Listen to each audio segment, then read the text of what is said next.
ሕይወት አንዳንድ ሰዎችን በአበባ የተሸፈነ መንገድን ታሳያለች። ለአንዳንዱ በቀላሉ የሚፈስ ወንዝ ትሆናለች።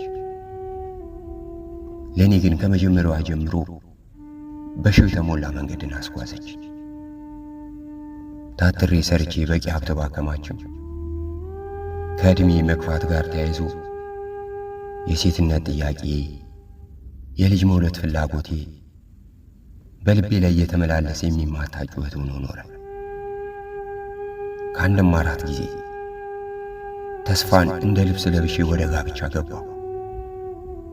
4 ጊዜ ያ ተስፋ ተቀደደ፣ ተፈታ፣ ከእጅ ወደቀ። ሕክምና በቀዝቃዛ ድምፅ መውለዳትሽን ብላ በሕይወቴ ላይ ፍርድ ሰጠች። ወዳጆቼና ዘመዶቼ ከእጅ የሚበሉም ቢሆን በዚህ ዕድሜ ልጅ አለመውለዴን ተከትሎ ቃል አልባ ቅጣት አወረዱልኝ። አንዳንዶቹ አፍ ማሟሻ አደረጉ፣ አንዳንዶቹ በጣት ተጠቋቆሙ።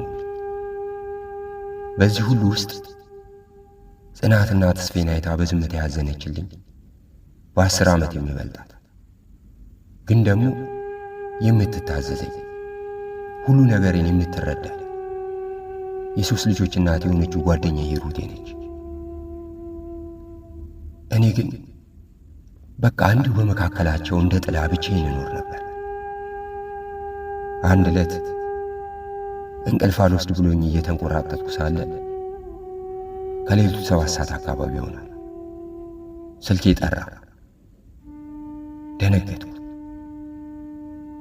የተንጣለለው ግን ባዶ የሆነ ቤት ያስተጋባ። ስልኬን አነሳሁት። ሂሩቴ ነች። እባክሽ ለክፉም ለደጉም ጊዜ ምጠራሽ አንቺኑ ነው። ልጄን አሞብኝ ነው፣ ቶሎ ድረሽልኝ አለች። በድንጋጤ በለበስኩት የሌሊት ስጣደፍ ተነሳሁ። መኪናን አስነስቼ ከቤቴ ልወጣ በሩ እንደከፈትኩ 2 ሌቦች ተከታትለው ወደ ግቢ ገቡ። አንደኛው በፍጥነት ወደ ኋላ ይዞኝ እንዳልጮህ በጨርቅ አፌን አፈነኝ። ሌላው ደግሞ መኪና መበርበር ጀመረ። የአንገት ወርቄን በጠሰው። መልሶ ቦርሳዬን እያገላበጠ ይበረብራል። በዚህ ብቻ አላበቃ፣ አስወረደኝ። የለበስኩትን ስስ የሌሊት ልብስ በቀላሉ ቀደደው። ሕይወት እኔን ጥላሸት መቀባቷን አላቆመችም። በአንድ ሌሊት ፈጣንና ጨካኝ መልኳን አሳየችኝ። የሰውነቴን ክብር እንደተሰበረ መስታወት አፈረሰችው። ደፈረ። ሌሊቱ ከጨለማ በላይ ሆነ። ድምፄ በነፍሴ ውስጥ ተዘጋ። እዛው ጥለውኝ ሄዱ። ነግቶ ስነቃ ራሴን ተጠየፍኩት። የሆነውን ደውዬ ለሂሩቴ ነገርኳት። ከልጇ መታመን በላይ በሷ ምክንያት እንዲሞኔ ጸጸት ውስጥ ከቷታል። ቢሆንም ከሷ ውጭ የሚረዳኝ ማንም የለም። አይምሮዬ ቢጎዳ ይህ ነገር ተፈጠረ ብዬ ልርቃት አልፈለኩም። ከ2 ወራት በኋላ ትንሽ ልቤን አመመኝና ከሂሩቴ ጋር ተያይዘን ሆስፒታል ሄደ። ነገር ግን የቤት ምስጢር እዛ ነበር። ከታላቅ ግፍ በኋላ ያልተጠበቀ ነገር ተፈጠረ።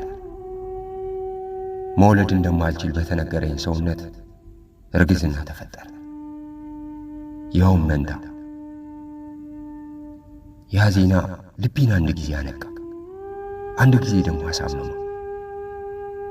ደስታና ሐዘን በአንድ ጎን ቆመው እኔን የተመለከቱት። ቀና ብዬ አምላኬን አየሁት። ለራሴም ይህን ነገርኩት። ለካ ታሪኬ የውድቀት ብቻ አይደለም፣ የመቆምም ነው።